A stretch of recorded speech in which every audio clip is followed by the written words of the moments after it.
মাননীয় স্পিকার, এত গুলি কামানের পরে মাত্র 8 মিনিট। আপনাকেও কামান দেওয়া হবে, বলতে থাকেন।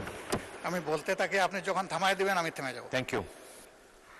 ধন্যবাদ মাননীয় স্পিকার। নোটিশটি উত্থাপন করেছিলাম জনস্বার্থে। বক্তব্য সবাই যখন দেয় জনস্বার্থেই দেয়। আমরা বিরোধী দলের পক্ষ থেকে পর্যন্ত 4 জন কথা বলেছেন, বা 5 জন আমি এখন বলছি। আমার মূল বক্তব্যে যাওয়ার আগে মাননীয় সংসদ সদস্য এবং স্বরাষ্ট্রমন্ত্রী খুব চমৎকার কিছু কথা বলেছেন, এগুলো একটু স্মরণ করতে চাই আমি। উনি বলেছেন যে share holder is share holder. সে কিভাবে শেয়ার হোল্ডার হয়েছে এটা পরে দেখা যাবে। এটা পরে কেন? এটা তো আগেই এক্সপোজ হয়ে গেছে। সারা দুনিয়া জানে, উনি জানেন না। উনার মতো একজন বিজ্ঞ মানুষ, আমি এটা বিশ্বাস করি না। এই ব্যাংক থেকে উনি একা নিয়েছেন তার নিজের নামেই 82,000 কোটি টাকা, আর তার সমুদয় শেয়ার যেগুলা তিনি কিনেছেন 82% মালিক হয়ে গিয়েছেন, এগুলার মূল্য হচ্ছে মাত্র 12,000 কোটি টাকা। অর্থাৎ তিনি কইর তেল দিয়ে শুধু কই বাঁচেন নাই, কইও বাঁচছেন, শোল মাছও বাঁচছেন। এবং সবগুলা ব্যাংক থেকে ডাকাতি করা টাকা। সেই শেয়ারগুলা কিভাবে হস্তান্তর হয়েছে তিনি একটা প্রতিষ্ঠানের নাম এখানে বলেছেন, সবগুলা বলে দিলে ভালো হইতো।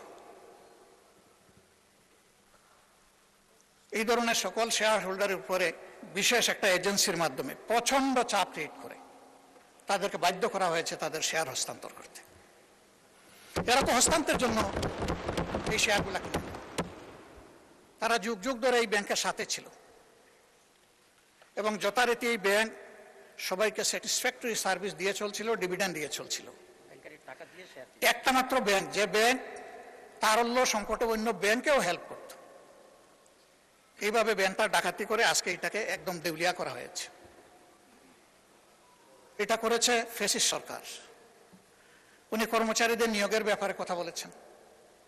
10,000 কর্মচারীকে নিয়োগ দেওয়া হয়েছে, সামান্য কোনো নিয়ম নীতি মানা হয়নি, পত্রিকায় একটা বিজ্ঞপ্তি দেওয়া হয়নি। এই ব্যাংকের সমস্ত অতীত ট্রেডিশন ব্যাক করে কোনো পরীক্ষা ছাড়াই তাদেরকে নিয়োগ দেওয়া হয়েছে। একটা কাগজে কেউ না কেউ সই করে দিয়েছে, এইটাই তার নিয়োগ লেটার। তিনি যে সমস্ত অভিযোগ আনলেন, যে কোনো একটা দলের দিকে ইঙ্গিত করে, একবার না বললে দিলেই পারতেন জামাত ইসলামী। তিনি বলছেন যে মাঝে মাঝে নেকাব খুলে ভালো, এটাও খুলে দিতেন। এখানে নেকাব রাখলেন কেন উনি? যে এখান থেকে 700 টাকার একটা কি জানি 700 কোটি টাকার লোন কে নিয়েছে, এটা কোনো একটা দলের নির্বাচনী ফান্ডে ফান্ডিং করা হয়েছে। আমি এটা পরিষ্কার জানতে চাই, উনি জামাতকে এটার দ্বারা মিন করেছেন কিনা। যদি উনি মিন করে থাকেন, I am taking absolute challenge. তিনি এটা প্রমাণ করতে পারলে আমি তাকে একটা মেডেল দিব পার্সোনালি।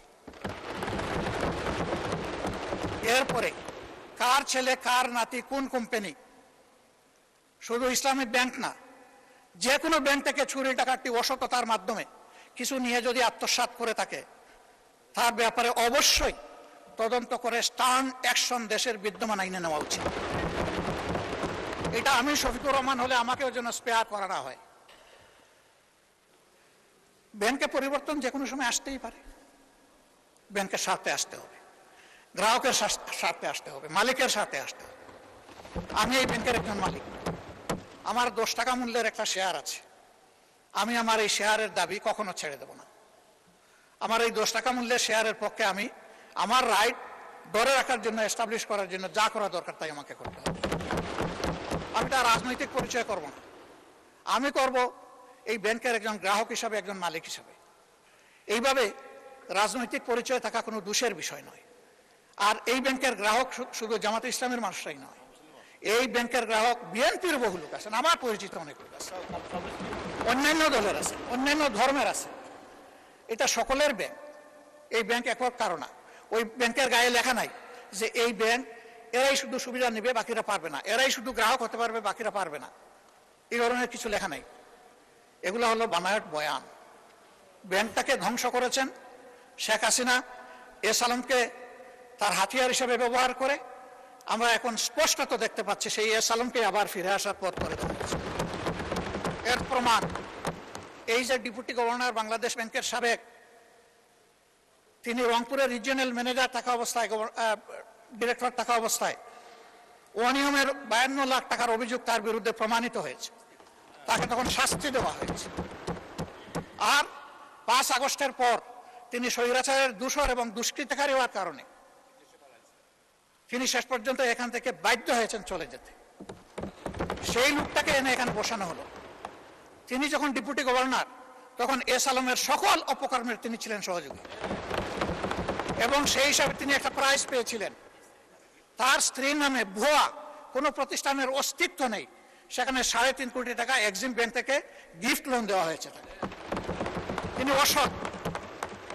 সেই লোকটাকে এনে একটা বিধ্বস্ত ব্যাংকের মাথার উপর বসায় দেওয়া, এটা কোনো যুক্তিতেই মেনে নেওয়া যায় না। ইসলামী ব্যাংক কোনো কারণে যদি আরো ক্ষতিগ্রস্ত হয়, আমি ব্যক্তিগতভাবে মনে করি বাংলাদেশের অর্থনীতি মাটির সাথে বসে যাবে। আস্থার এটি একটা পিরামিড। এই পিরামিড হেলে পড়লে অথবা বিধ্বস্ত হয়ে গেলে ব্যাংকিং ব্যবস্থার উপরেই মানুষের অনাস্থা তৈরি হবে, এবং এই অনাস্থা বাংলাদেশের জন্য কোনো ভালো বার্তা বয়ে আনবে না।